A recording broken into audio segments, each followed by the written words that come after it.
We're approaching the halfway mark of 2024, which seems like a good time to review where we are. So in this video, I'm going to review my housing market predictions for 2024, which I made back in October of last year, and adjust them as necessary and make new predictions for the rest of the year. So first things first, I said back in October that I think prices would end this year, so December of 2024, that they would be relatively flat in terms of year-over-year terms. And I gave a range of -4% to 4%. So somewhere around 0 plus or minus 4%. And I know that's a wide range, but this is a weird year. And my general feeling is that prices would moderate one way or another. So we wouldn't see a big swing up or down, but we'd see something relatively close to 0, which is normal in most years, but is sort of different than what we've seen basically since the beginning of the pandemic. So that is the price forecast, which is what most people are focusing on. But housing market analysts also need to forecast volume, basically how many homes are for sale. And I said that these would also be relatively flat according to my predictions for the year, but maybe they would tick up a little bit by December. So how am I doing? Well, for prices, I'm a little bit close, but not exactly. Prices are up about 5% year over year, so that's a bit higher than I had predicted. The high end of my range was 4%. But remember, my range is for the end of the year, and we're only in May, so there is still time for prices to change. They could go up even more, and then I'd be totally wrong, or they could come down a bit, and I'd probably be correct. So I'll get to that and whether I think I'm on track in just a minute. But first, let's go to the other side and talk about the home sales or total transaction volume. That has stayed remarkably steady. It's actually down just a little bit year over year in seasonally adjusted terms, according to Redfin. So I'm right on according to that. Now, before we actually move on, did any of you notice how similar the shape of those two charts are? They look almost exactly the same in terms of when they go up, when they go down, meaning that they're highly correlated. And just if you're curious, that's why analysts have to predict both. You need to understand housing sales volume to understand price and vice versa. They work together. So the question going into this video is what happens to sales price and volume in the rest of 2024? What variables are going to impact the housing market? I am going to assess and adjust my full forecast for you today. But before we get into that, I'm guessing that because you're watching this video, you guys love data just as much as I do. And to get deals, you need data, and it can sort of be overwhelming at where you should find it. But in actuality, you only need one data source, and that's PropStream. PropStream helps investors find motivated sellers in any market across the US with hundreds of different filters. You can search both on and off market for properties, you can run comps, you can get in touch with sellers using built-in marketing tools, and you can analyze deals to your heart's desire. When inventory is tough to come by, like it is right now, PropStream is the key to finding your next property. Check them out at propstream.com/BP. Okay, so my second half predictions.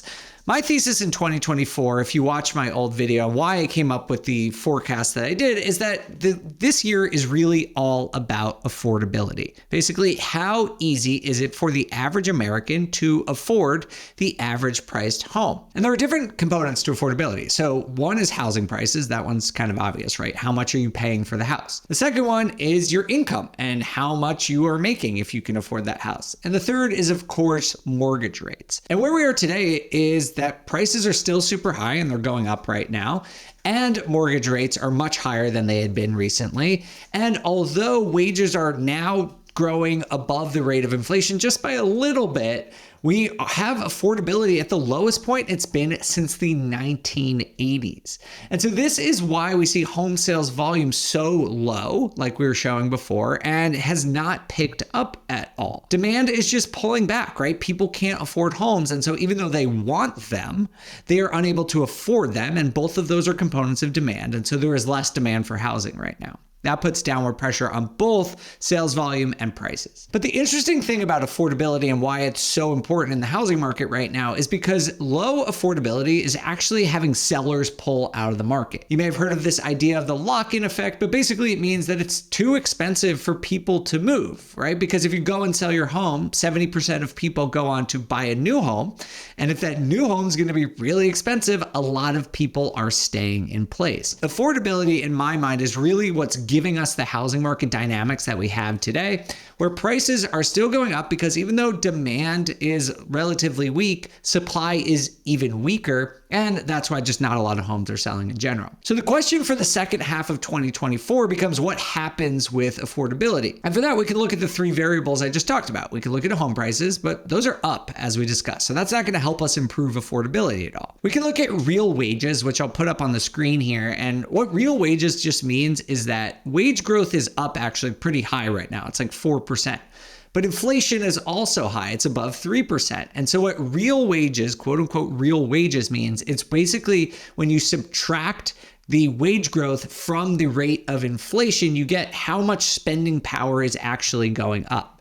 And because wage growth is higher than inflation right now, wage growth is going up by about 1% a year.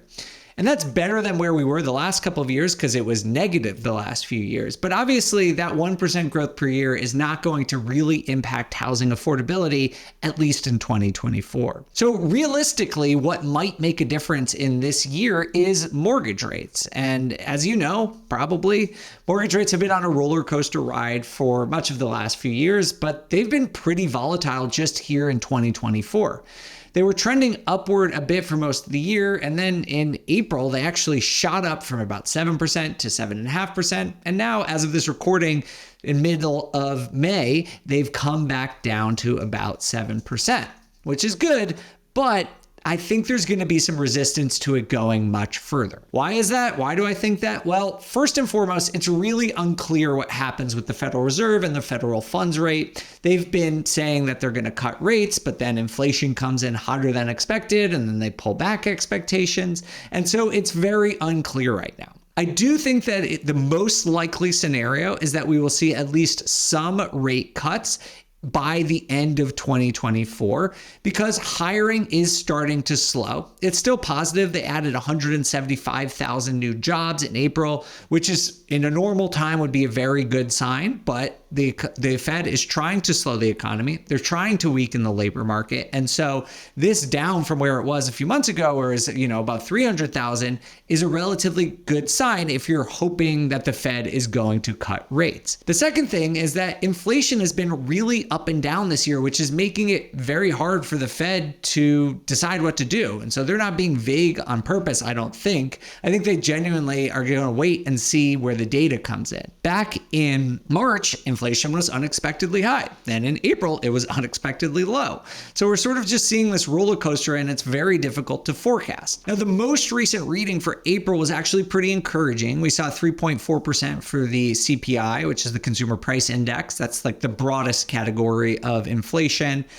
It's 3.6 for core inflation, which takes out volatile food and energy costs, which is still too high, don't get me wrong, but it is the lowest it's been since 2021. So at least that's encouraging, but still way higher than the Fed wants it to be. But when we talk about mortgage rates, all this reading into the Fed is helpful because it does impact the broader economy.